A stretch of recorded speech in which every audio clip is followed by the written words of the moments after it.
Dans la précédente vidéo, on a sorti un moteur, constaté que la queue de boîte elle a un peu de jeu.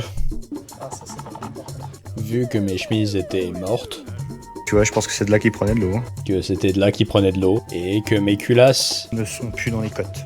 En fait, dans la précédente vidéo, on a surtout appris que ça allait me coûter cher.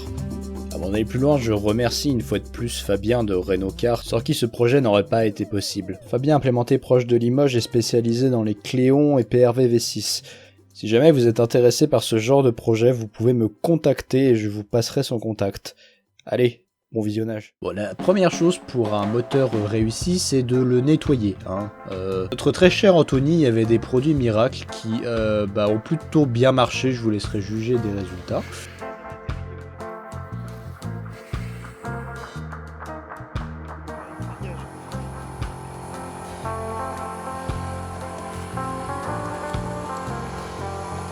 Parfait. Non. Goût des neufs. Oui.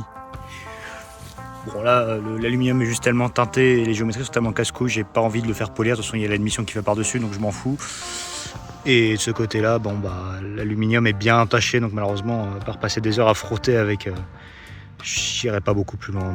Et après ça, j'ai décidé de m'improviser une fois de plus carrossier peintre, sauf qu'au lieu de carrossier, c'était bout de tôle et peintre pompe de peinture achetée à Leclerc. Je vais utiliser un produit que j'ai pas l'habitude d'utiliser. Je trouvais ça à Leclerc, donc je sais pas ce que ça vaut. Mais c'est juste un décapant peinture. Alors, en temps normal, j'arrive à retirer la plupart du métal avec ça. Que vous voyez, oui à peu près, je peux couper les doigts dessus. Le problème c'est que là on a une géométrie qui est vraiment casse-couille et du métal très fin, donc je suis juste en train de défoncer le métal et j'arrive pas à enlever la peinture. Et de manière générale, voilà, j'aimerais faire les choses bien, je vais tester de nouveaux produits, donc je vais aussi mettre un masque, parce que je suis pas suicidaire, pas trop du moins. Je roule en Renault quand même.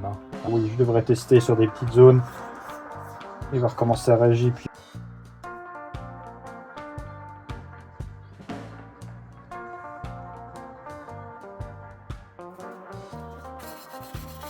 Parfait. Bref, je pense que vous avez compris. Et vu que je suis incapable de parler de manière synthétique, ça marche assez bien, mais c'est pas incroyable non plus. Faut forcément un peu d'effort mécanique derrière, voilà. Du coup, après avoir dégraissé les pièces, j'ai d'abord appliqué un anti-rouille.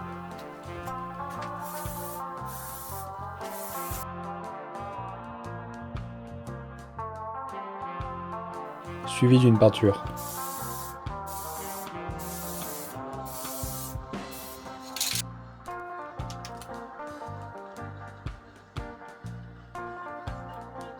Quand on part avec de la peinture haute température, techniquement, il faut faire cuire la pièce. Alors, à une température, j'en sais rien. Et du coup, j'ai fait un four. Enfin, c'est pas du tout pour foutre le feu à ma baraque, mais... un super four. Et je fais pas ça si mal, c'est pour rire, mais c'est dans un carton, donc faites attention si vous faites ce genre de choses. Mais pour cuire de la peinture, ça marche plutôt bien si vous n'avez pas un four dédié. Hâte de pas respirer ces odeurs. Oh putain! Oh, il est chaud. Il a usage unique. Donc voilà le résultat.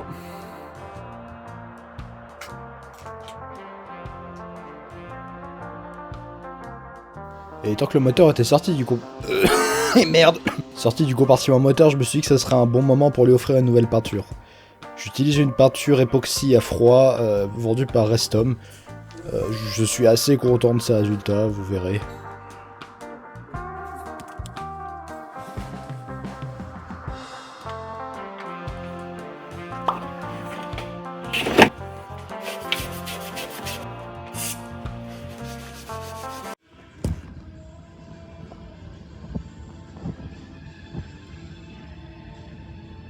Il est concentré.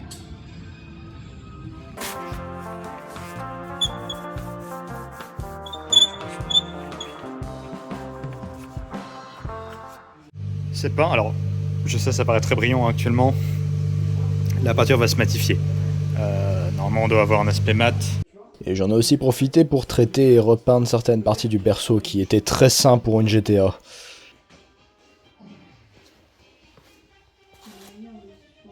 En parallèle, Fabien a pu s'occuper de la boîte et m'approvisionner un manchon de queue de boîte, ce qui était assez inespéré. On en a profité pour inspecter toutes les synchros et changer l'intégralité des joints histoire que la boîte ne fuit plus.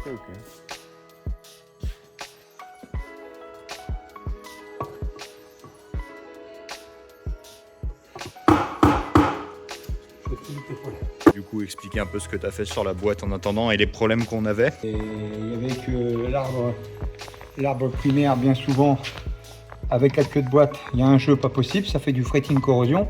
Ce qui fait que si on laisse ça comme ça, c'est la casse assurée. Hein. Donc là, il y a eu juste le manchon de la queue de boîte qui était bouffé. Il s'en sort bien.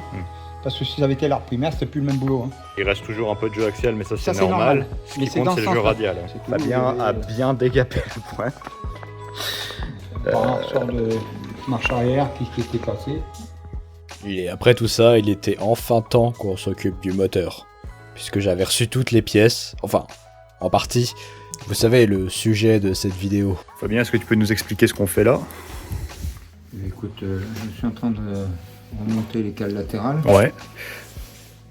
Des cales neuves. Hein. Donc, oui, qui était dans les cotes. On avait vérifié la chaîne de cotes. De toute façon, on vérifiera après le jeu au Villebrequin une fois monté. Mais bon. Donc on a bien nettoyé tout, le Villebrequin et le Baffier. Donc on est prêt à remonter nos paliers neufs, hein, identiques, qui sont donc dans les mêmes cotes, puisqu'on n'avait pas d'usure particulière. Donc on ne monte pas de cotes différentes.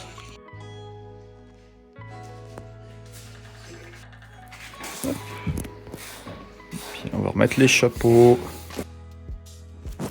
Là, vous me voyez appliquer de l'huile, mais plus tard, je réappliquerai de la graisse de montage sur ces composants. En fait, c'était un premier montage, le temps de faire l'empilement des chemises.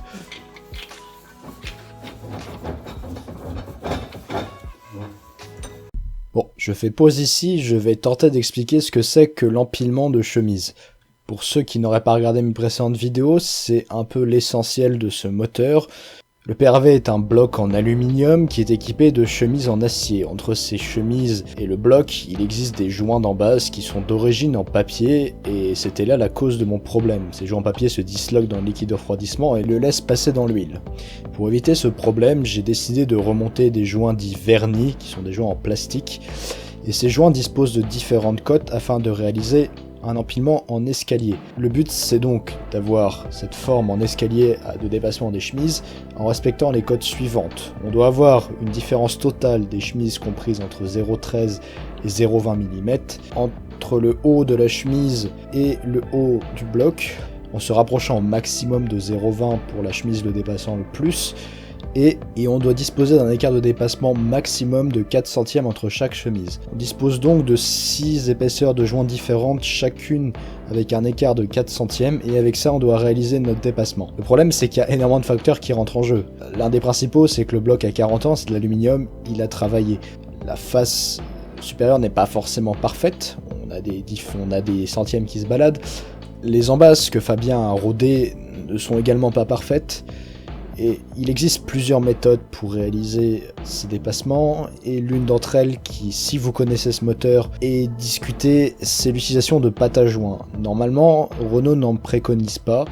On a choisi, par expérience et discussion avec la communauté, d'en appliquer, nous, une très fine couche entre la chemise, le joint et l'embase, ce qui, même si affluera sur la hauteur de dépassement, devrait garantir aucune fuite en fait. Une autre chose importante à prendre en compte de ce qu'on m'a pu m'en dire, c'est que en réalité la cote de 0,20 recommandée, c'est bien de s'en tenir, mais le maximum de dépassement est aussi préférable, sans évidemment abuser, mais il vaut mieux dépasser un peu trop que pas assez, pour assurer un bon contact à la culasse. Ah, et la peinture orange, c'est une peinture Restom spéciale qui permet de protéger les parties intérieures d'un moteur contre la corrosion. À voir si ça tiendra dans le temps.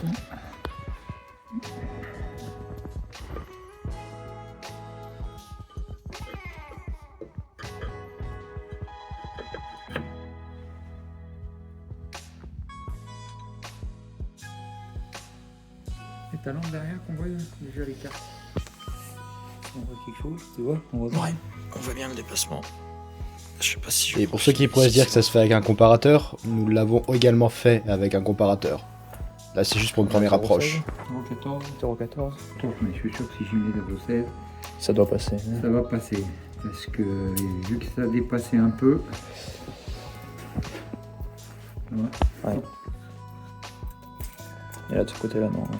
Ici. Ah si, ok. Ouais.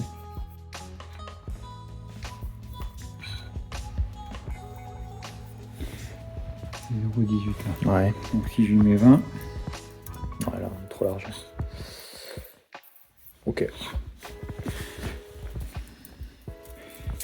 je vais mettre 24. C'est le vis. Ouais, 24, on commence à peine à être grattant, donc il y a bien un 26 quoi. Et c'est donc à quoi on s'est amusé à faire sur les deux bancs de cylindres en jouant avec les différentes épaisseurs afin de trouver l'empilement parfait. Genre on ne peut pas empiler deux joints et qu'on prend quand même en compte l'épaisseur de la pâte.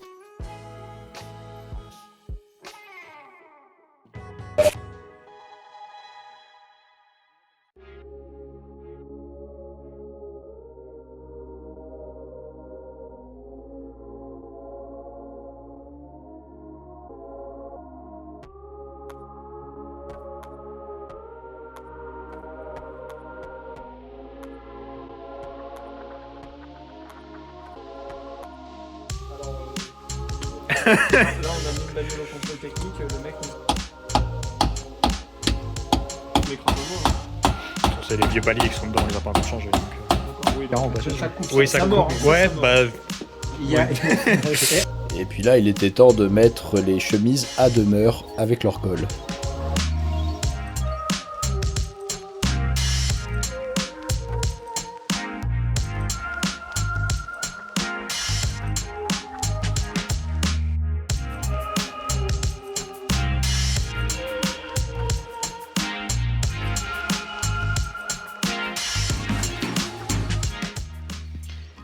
Donc nous, comme indiqué, on colle les joints. Hein. Donc je sais que ça peut paraître sale, je sais que certaines personnes sont contre, mais d'expérience de Fabien et de beaucoup d'utilisateurs de PRV et d'autres moteurs à chemise humide, ça marche bien et ça tient. Donc on verra, hein. Peut-être qu'on le regrettera, mais j'en doute.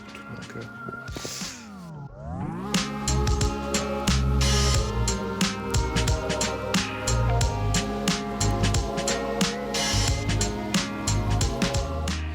Il y a l'impression de l'ancien palier de ce qui devait être écrit dessus qui s'est ici imprimé sur la bielle.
Ceci était un joint torique, il y a une époque lointaine.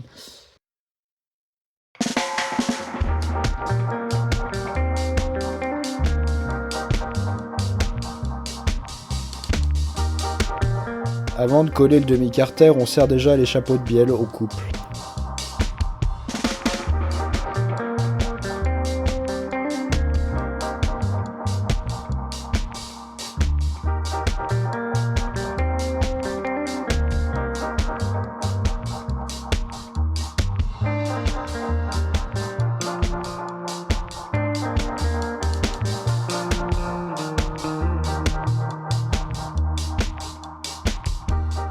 Il est très important d'aligner le demi-carter avec le bloc pour le carter de distribution.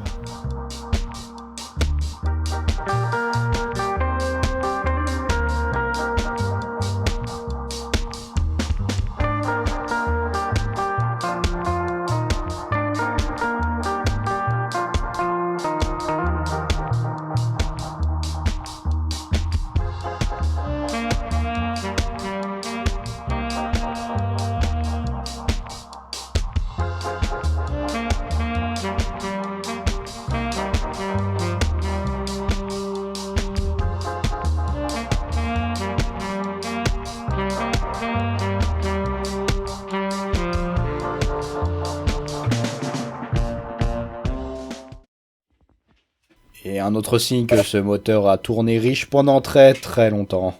Je m'étends pas trop sur le démontage du train de soupape, mais si vous voulez en savoir plus, je vous invite à voir ma vidéo sur la 205. Et c'est là qu'on s'était attardé à roder les soupapes. Pour ceux qui ne connaissent pas, c'est assez simple, on vient juste mettre un abrasif entre la surface de contact de la soupape et le siège de soupape dans la culasse. On vient faire tourner les deux surfaces et en théorie, ça crée une surface de contact parfaite et une bonne étanchéité.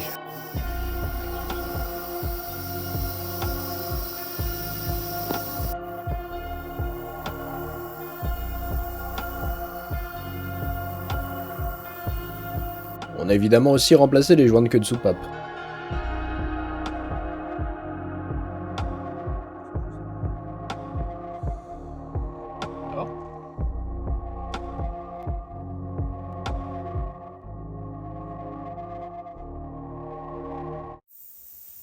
On a évidemment vérifié que les culasses étaient étanches après le rodage, ce qui était le cas. Les culasses n'ont pas été resurfacées tout simplement parce qu'elles étaient pas déformées d'une, et de deux, un simple nettoyage a largement suffi.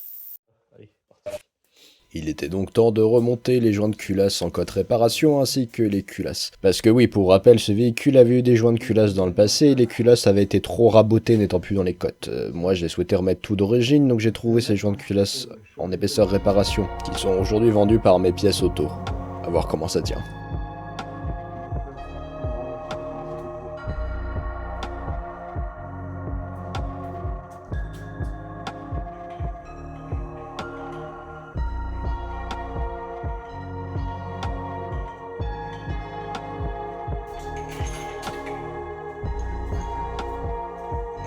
Les vis sont évidemment au préalable huilées et serrées selon la procédure qui nécessite de serrer puis desserrer puis resserrer puis serrer au coupe angulaire puis faire chauffer le moteur et resserrer et desserrer, mais ça c'est pour plus tard.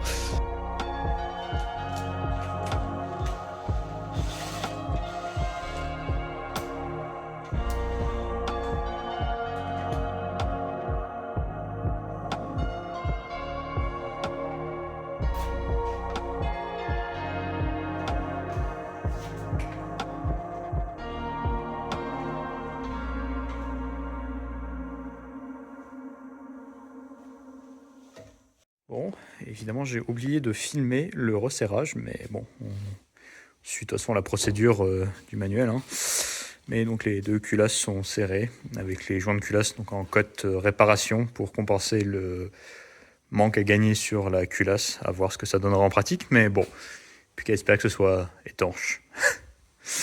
Ça fait un sacré moteur quand même, hein, main pour échelle, avec les culasses à 90 degrés. Bon, et là je vais faire une petite pause et râler un petit peu, c'est pas mon genre, mais je m'agace sincèrement des pièces de remplacement. Alors, vous le savez tous, si vous bricolez un peu, que toutes les pièces que vous achetez sur les sites style Autodoc, Oscaro, c'est 90% de la merde. Mais quand je commande des pièces chez un spécialiste Alpine, que je paye au prix d'or, je m'attends à avoir un minimum de qualité ou un contrôle quelconque. Là, ma haine va tomber sur un fournisseur en particulier parce que c'est vraiment le pire affront que j'ai eu et avec eux, j'ai eu pas mal de problèmes sur les services clients. Megaparts vendent un kit de distribution qui est littéralement inutilisable. Vous ne pouvez pas le monter. Je vous laisse voir ce qui se passe dans la séquence suivante. Alors une fois de plus, on est emmerdé avec des pièces de chez Megaparts parce que d'une, ah oui d'ailleurs ils tiennent bien les guides, c'est bien. D'une, là les bagues d'origine qui s'insèrent dans les guides, qui normalement sont flottants, hein, ne s'insèrent pas. Donc on doit les monter en force, ce qui est pas terrible. Le problème que ça cause, c'est que bah évidemment lui qui est censé pivoter autour de l'axe ne pivote plus puisqu'il est monté serré dessus. Et voilà. Donc je vais remonter mes guides d'origine puisque de toute façon c'est de la merde. Ça sert à rien de monter ça, puis vu la qualité du plastique, je pense pas que ça en vaille la peine. Donc bon, Fabien, au final on a décidé de remonter l'entièreté de la distribution d'origine. Vous voyez, la chaîne a encore ses marques de montage, donc il y a de fortes chances que cette chaîne soit pas très vieille ou dans tous les cas elle était en bon état.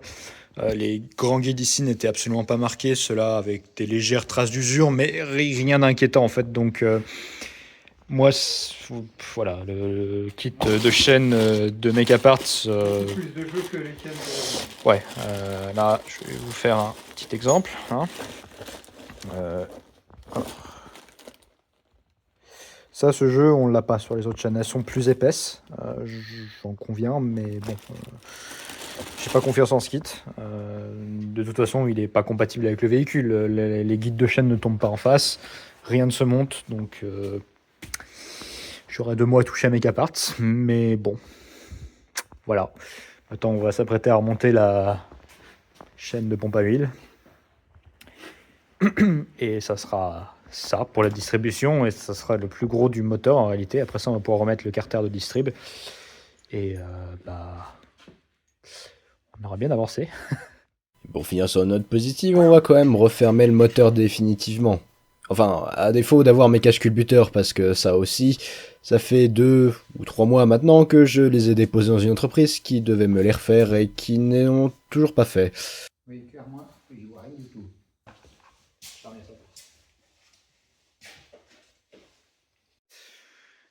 Voici, là on en est après un paquet de temps de boulot, hein, entre pièces, pièces tardives et problèmes divers, mais bon, le moteur est complet, la culasse est serrée, enfin les culasses sont serrées. Là on commence à remettre un peu tous les accessoires, il me manque les caches culbuteurs parce que l'entreprise qui doit me les faire me fait traîner depuis 2 mois.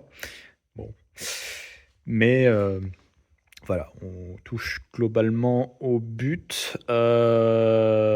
Oui, bah. T'as quelque chose à dire, Fabien? Voilà, on a fait ce qu'on avait à faire. C'est pas encore fini, hein. Non. Il faut l'entendre tourner, le copain, là. Oui. Donc là, on pourra causer une fois qu'il aura démarré et que les ventilos auront déclenché. Et là, je dirais, bon, ma foi, ça s'est bien passé. Pour le moment, il faut continuer et puis on est sur la bonne voie. Ça n'a pas été sans mal. Non. Et donc voici là où on s'arrête pour cette vidéo, en tout cas sur le sujet de l'Alpine. Vous comprendrez que c'est ce qui s'est passé pendant les 2 derniers mois en réalité, donc d'où le manque de vidéos. J'ai essayé de rendre la vidéo aussi synthétique et intéressante que je pouvais tout en la laissant, comment dire, documentée. Je ne voulais pas juste filmer ce qu'on avait fait sans explication. Mais je voulais pas non plus rentrer trop dans les détails. Évidemment, il y a énormément de choses que je n'ai pas montrées, il y a énormément de phases de contrôle et de vérif que je ne montre pas forcément, mais vous pouvez supposer que tout ça a été bien fait. Il est très compliqué, le plus compliqué ça a été les pièces. Comme je l'ai dit, j'ai eu pas mal de premiers problèmes sur les livraisons, des pièces reçues abîmées. Par exemple les joints d'embase. Bon, j'ai fait appel à énormément de fournisseurs différents pour cette reconstruction. Avec qui j'ai eu plus ou moins de problèmes. Au final, le kit de distribution, ça a vraiment été le pire du set, mais bon, sinon, dans l'ensemble, le reste, ça allait globalement. Tout ce qui était pièces d'usure, style palier, segmentation, j'ai fait appel à mes pièces auto, qui, je sais, fournissent, si demander leur certificat matière, ce genre de choses. Donc je sais que là, j'ai des pièces d'usure de qualité, en tout cas. Les chemises ont été achetées chez Simon et après le reste des pièces ont été achetées chez des fournisseurs divers au moins cher entre guillemets. Je vous laisse avec un petit bonus à la fin pour ceux qui en auraient pas marre de voir ma gueule et jusqu'à la prochaine, je vous dis merguezement vôtre. Allez, bisous. Le problème c'est qu'il faut que je recule beaucoup pour qu'on puisse la voir en entier. Ouais, c'est embêtant. Bon, toi, faut que je zoome beaucoup pour qu'on le voit. Oh, il est beau.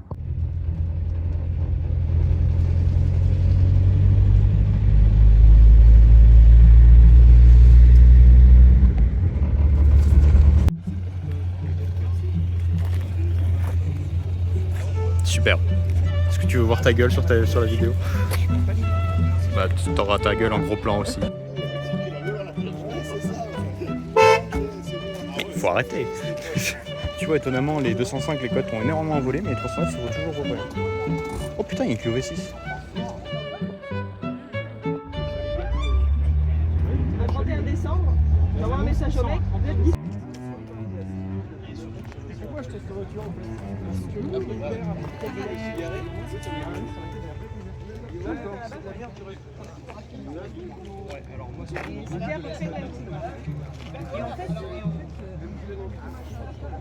Les Camaro est... La Celica avec les pop-up. Ah oui. Le Camaro est cool aussi en vrai. Ben, pompe à essence. Genre, il roulait, pompe à essence qu'il a lâché. Je connais Mitsubishi Lancer comme ça. Oui, mais il était pêche quand même. Il a toujours été pêche. Radio à Bah oui.